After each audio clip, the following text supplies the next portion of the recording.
मागील काही आठवडे सोने आणि चांदी याच्या किमती सातत्याने वाढताना आपल्याला दिसत आहेत. दिल्लीमध्ये काल सोनं सर्व करांसहित प्रति 10 ग्रॅम 82,400 रुपयांच्या विक्रमी पातळीवरती गेलं होतं, तर चांदीनं 1 लाख रुपयांचा टप्पा अगदी सहजपणे पार केलेला आहे. विशेष म्हणजे गेल्या 3-4 महिन्यांमध्ये आलेली सोन्यामधली ही तेजी आजवरच्या इतिहासातली सर्वाधिक समजली जाते. विश्लेषकांनुसार ही सोन्यातली मोठ्या तेजीची सुरुवात आहे, म्हणजे दिस इज जस्ट बिगिनिंग असं सांगितलं जाते. डॉलरच्या भाषेमध्ये जर का बोलायचं म्हटलं तर सोनं लवकरच $3,000 प्रति औंस म्हणजेच रुपयामध्ये जर का बोलायचं म्हटलं तर ₹92,000 ते ₹93,000 प्रति 10 ग्रॅम पर्यंत पोहोचेल आणि गुंतवणुकीच्या दृष्टीने सोन्यापेक्षा अधिक जास्त परतावा हा चांदीमध्ये मिळू शकेल अशी शक्यता आहे. अनेकांनी तर चांदी पुढील वर्ष अखेरीपर्यंत 1.5 लाख रुपयांपर्यंत जाऊ शकेल आणि येत्या 3 वर्षांमध्ये 2 लाख रुपयांचा टप्पा देखील पार करेल असं सांगितलेलं आहे. आता हे झालं सर्वसामान्यांसाठी. पण दुसऱ्या बाजूला जगभरातील देश त्यांच्या मध्यवर्ती बँका मोठ्या प्रमाणामध्ये सोनं खरेदी करताना दिसत आहेत आणि याच्यामध्ये आघाडीमध्ये आहे चीन, भारत, तुर्की, पोलंड आणि रशिया. जगभरातील युद्धसदृश्य परिस्थितीमुळं, काही देशांच्या युद्धखोर भूमिकेमुळं, अमेरिकेमधली वाढती आर्थिक अस्थिरता याच्यामुळे सोन्यामध्ये गुंतवणूक करण्याचं प्रमाण वाढताना दिसते. अमेरिकेमध्ये येऊ घातलेली राष्ट्राध्यक्षपदाची निवडणूक, त्याचा निकाल नेमका काय लागेल याबद्दलची अनिश्चितता हे सुद्धा यामागचं कारण आहे आणि या सगळ्यांमुळं येणाऱ्या काळामध्ये जागतिक महामंदी येऊ शकते की काय अशी शक्यता असल्यानं सोन्यातली गुंतवणूक वाढत चाललेली आपल्याला दिसून येते. हा संपूर्ण विषय काय आहे ते समजून घेऊयात. सोन्यामध्ये वाढलेली गुंतवणूक, चीन मोठ्या प्रमाणामध्ये करत असलेली सोने खरेदी, याचे परिणाम, संभाव्य सर्व शक्यता याच्यावरती सुद्धा प्रकाश टाकूयात. नमस्कार, मी अरुणराज जाधव बोलबिडूवरती तुम्हा सर्वांचं अगदी मनापासून स्वागत करतो. एक गोष्ट लक्षात घ्या की कोणताही देश त्यांना पाहिजे तितकं त्यांचा पैसा छापू शकतो, म्हणजे त्यांचं जे अधिकृत चलन आहे ते पाहिजे तितक्या प्रमाणामध्ये छापू शकतात. पण त्याचे धोके जे आहेत ते न मोजता येणारे इतके आहेत. पण सोन्यामधली गुंतवणूक म्हणजे जिथे खर्च केला गेलेला प्रत्येक पैसा हा शाश्वत आहे, निश्चितपणे परतावा देणारा आहे, जगभरामध्ये मान्य होणारं आहे. मग अशा वेळेस या सोन्यातली गुंतवणूक ही सर्वात सुरक्षित गुंतवणूक असते. जगभरामध्ये अनिश्चितता वाढलेली आपल्याला दिसून येते. अमेरिकेमध्ये परत सत्तेमध्ये कोण येणार हे स्पष्ट होत नसताना सर्व देश हे गुंतवणुकीच्या मागे लागलेले आहेत. पण ती गुंतवणूक सुरक्षित कशी राहील हा त्यांच्यासाठीचा सगळ्यात महत्त्वाचा प्रश्न आहे. म्हणून गेल्या दशकभरातील आकडेवारीवरती जर का आपण नजर टाकली तर लक्षात येईल की भारतानं 291 मेट्रिक टन सोनं विकत घेतलेलं आहे. चीननं 1,210 मेट्रिक टन सोनं विकत घेतले, तर रशियाने सर्वाधिक म्हणजे 1,230 मेट्रिक टन सोनं विकत घेतलेलं आहे. आता याच्या पुढची बाब अजून इंटरेस्टिंग आहे. मागील वर्षी जगभरामध्ये सोन्याचं एकूण उत्पादन झालं 3,000 मेट्रिक टन. याच्यामधला सर्वात मोठा उत्पादक देश आहे चीन, 370 मेट्रिक टन इतकं त्यांनी उत्पादन केलं आणि त्याच्या पाठोपाठ आहे रशिया, 310 मेट्रिक टन. म्हणजे बघा, जगभरातील सर्वाधिक सोनं उत्पादन करून सुद्धा हा देश मोठ्या प्रमाणामध्ये सोन्यामध्ये गुंतवणूक करताना दिसून येतोय. आणि हेच यामागचं सगळ्यात महत्त्वाचं कारण आहे. म्हणजे जगभरामध्ये जी सोन्याची किंमत मोठ्या प्रमाणामध्ये वाढलेली आहे याच्या मागे चीन आहे असं सांगितलं जात आहे. आता सध्या सोन्यामध्ये जगभर तेजी का आहे हे थोडंसं डिटेलमध्ये समजून घेऊयात.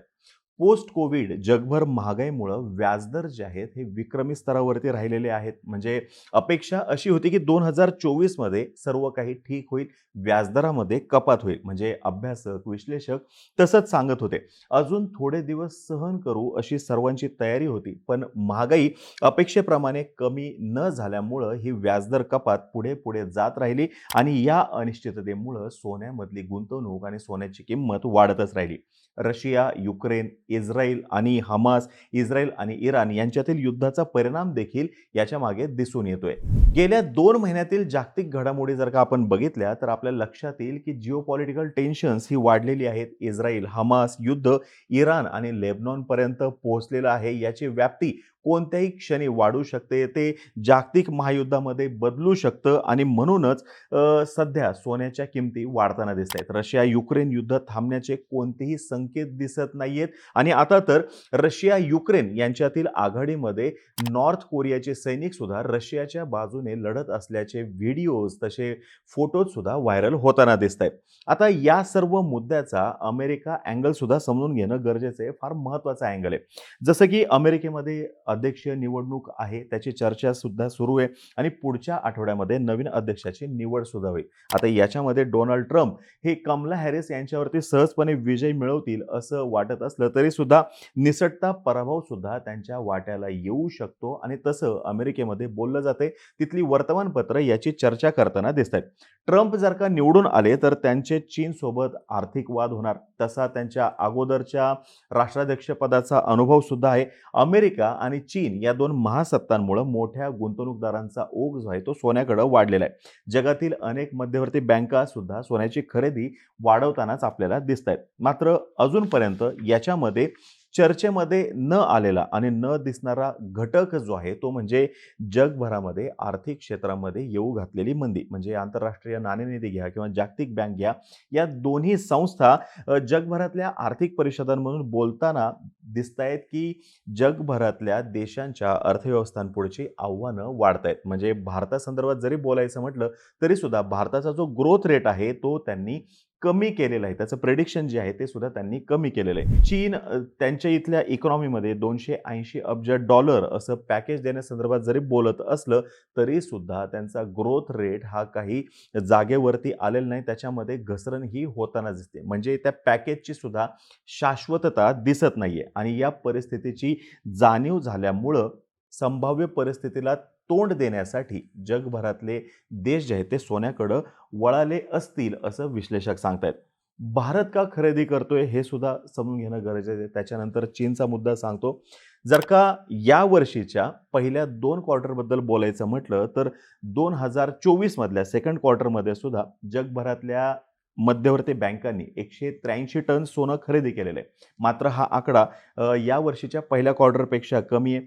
या सेंट्रल बँकांनी जानेवारी ते मार्च या महिन्यामध्ये 300 टन सोन्याची खरेदी केली होती. आकडेवारीनुसार नॅशनल बँक पोलंड आणि रिझर्व्ह बँक ऑफ इंडिया यांनी एकत्रितपणे प्रत्येकी 19 टन खरेदी करून पहिलं स्थान मिळवलेलं आहे.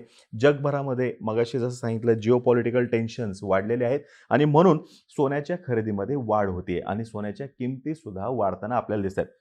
म्हणजे जी काही गुंतवणूक केली जाते, रिअल इस्टेट असू द्या किंवा इतर कोणत्याही पद्धतीची गुंतवणूक असू द्या, सर्वाधिक परतावा जर का आपण बघितलं गेल्या 2 वर्षांमध्ये आपल्याला सोन्यावरती मिळाल्याचं दिसून येईल. मागील वर्षी आपल्या इथं या दिवसांमध्ये सोनं हे 70,000च्या आसपास होतं, जे की वर्षभरातच 80,000च्या पलीकडे गेलेलं आहे. याच्यावरून आपल्याला काय तो अंदाज येऊ शकतो. या सेंट्रल बँकांनी या वर्षाच्या पहिल्या 6 महिन्यामध्ये 483 टन सोनं खरेदी केलेलं आहे, जो आजपर्यंतचा विक्रम मानला जातोय आणि 2023च्या पहिल्या 6 महिन्यांमध्ये त्यांनी 460 टन सोनं खरेदी केलं होतं. म्हणजे इथे आकडा सुद्धा आपल्याला वाढलेला दिसतोय. भारतामधलं परकीय चलन जे आहे, ज्याला आपण फॉरेक्स रिझर्व्ह म्हणतो, हा साठा हाय लेवलवरती आहे आणि याच्यामध्ये सोन्याचा वाटा सुद्धा महत्त्वाचा आहे. या फॉरेक्स रिझर्व्हमधला सोन्याचा वाटा हा $67 बिलियन इतका आहे. आता या जगभरातल्या मध्यवर्ती बँकांना असं वाटतंय की फक्त डॉलरमध्ये आपण पैसा जमा करतोय, परकीय चलन जमा करतोय, तर ते डायव्हर्सिफाय असायला पाहिजे. आपला पोर्टफोलिओ डायव्हर्सिफाय असायला पाहिजे. आपण जसं म्हणतो म्हणजे एकाच ठिकाणी गुंतवणूक नसावी किंवा उत्पन्न येत असताना हे 4 वेगवेगळ्या ठिकाणाहून यायला हवं असं जे प्रत्येकाला वाटतं, अगदी त्याच पद्धतीने या मध्यवर्ती बँकांना सुद्धा फक्त डॉलरवरती अवलंबून राहायचं नाहीये. हा त्यांच्याकडे असलेला जो काही पैसा आहे किंवा ज्याला आपण रिझर्व्ह म्हणतो, तो रिझर्व्ह पोर्टफोलिओ डायव्हर्सिफाय करायचा आहे, म्हणून त्यांनी सोन्यातली गुंतवणूक वाढवल्याचं दिसून येते. यासोबतच अजून एक उदाहरण फार महत्त्वाचं आहे. म्हणजे बघा, रशिया आणि युक्रेन यांच्यामध्ये युद्ध सुरू झालं. हे युद्ध सुरू झाल्यानंतर रशियावरती निर्बंध लादले. आर्थिक निर्बंधांचा भाग त्याच्यामध्ये मोठा होता. मग रशियाचे हक्काचे जे पैसे होते, त्यांच्यापाशी असलेलं जे परकीय चलन होतं, त्यातल्या त्यात डॉलरमध्ये, युरोमध्ये जो काही त्यांच्याकडे पैसा होता, हा पैसा ज्या पाश्चिमात्य बँकांमध्ये होता, तो पैसा त्यांनी फ्रीज करून ठेवला. आणि त्याच्यामुळे रशियाला तो पैसा काही वापरता आला नाही आणि मग त्यांना त्यांच्याजवळ असलेलं क्रूड ऑइल जगभरामध्ये स्वस्तामध्ये विकावं लागलं आणि फंड रेज करावा लागला होता. भविष्यामध्ये आपल्याला अशा कोणत्याही परिस्थितीला सामोरं जावं लागू नये म्हणून सुद्धा देश जे आहेत हे सोन्यामधली गुंतवणूक वाढवताना दिसत आहेत. म्हणजे आपल्याला डॉलरवरती अवलंबून राहायचं नाहीये. आपल्याजवळ सोनं असणं हे अधिक खात्रीशीर आहे असं त्यांना वाटायला लागलेलं आहे. 1997-98 मध्ये एशियन क्रायसिस जो निर्माण झाला होता, या एशियन क्रायसिसमध्ये सुद्धा या देशांना सोन्यानंच साथ दिलेली होती. गेल्या 4-5 वर्षामध्ये परकीय चलन साठा वाढवण्यावरती आपल्या रिझर्व्ह बँकेने जाणीवपूर्वक लक्ष केंद्रित केलेलं आहे. जर का भविष्यामध्ये आपल्या इथून डॉलर जायचीच वेळ आली, क्रूड ऑइलच्या किमती जर का वेगाने वाढल्या, तर अशा वेळेस जी काही कोणतीही अनप्रेसिडेंटेड सिच्युएशन तयार होईल, अशा वेळेस सोनं जे आहे ते मदतीला येईल असं वाटतंय आणि म्हणूनच रिझर्व्ह बँक जी आहे ती सोन्याचा साठा मोठ्या प्रमाणात करताना दिसून येते. आता चीनचा अँगल जर का आपण समजून घेतला तर बघा, गेले सलग 2 वर्ष सातत्याने चीन मोठ्या प्रमाणात सोनं खरेदी करताना दिसतोय. म्हणजे मोठ्या प्रमाणात सोन्याचं उत्पादन तर होतेच, पण सोन्याची खरेदी सुद्धा ते मोठ्या प्रमाणामध्ये करताना दिसून येतात. याच्या मागचं महत्त्वाचं कारण सुद्धा हेच आहे की अमेरिकेपाठोपाठ सर्वाधिक डॉलरचा साठा कोणाकडे असेल तर तो चीनकडे असेल. पण कोणत्याही क्षणी काहीही होऊ शकतं आणि डॉलरवरची डिपेंडन्सी कमी करायची म्हणून चीन सोन्यामध्ये मोठ्या प्रमाणात गुंतवणूक करताना दिसून येतोय. याच विषयातला अजून एक अँगल समजून घेणं गरजेचं आहे. म्हणजे काही दिवसांपूर्वी ब्रिक्सची परिषद झालेली होती. या ब्रिक्स परिषदेमध्ये म्हणजे ब्राझील आहे, रशिया आहे, भारत आहे, चीन आहे, साऊथ आफ्रिका आहे.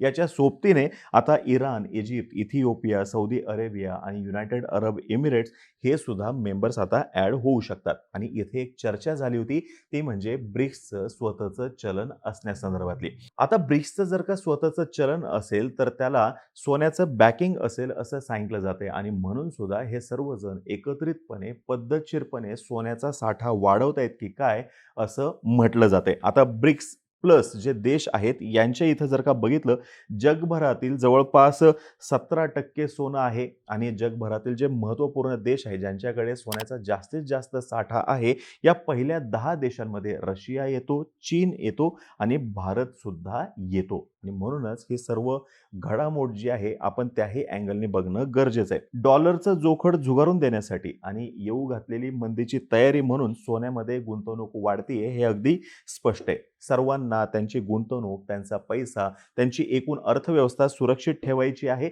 आणि सोन्यापेक्षा सुरक्षित गुंतवणूक कोणतीही आजच्या दिवशी तरी नाही. आता ही माहिती जर का तुम्हाला आवडली असेल, खाली कमेंट बॉक्समध्ये नक्की सांगा. तोपर्यंत आम्हा सर्वांचे व्हिडिओ जास्तीत जास्त लोकांपर्यंत पोहोचवा आणि चॅनलला सबस्क्राईब करायला तेवढं विसरू नका. धन्यवाद.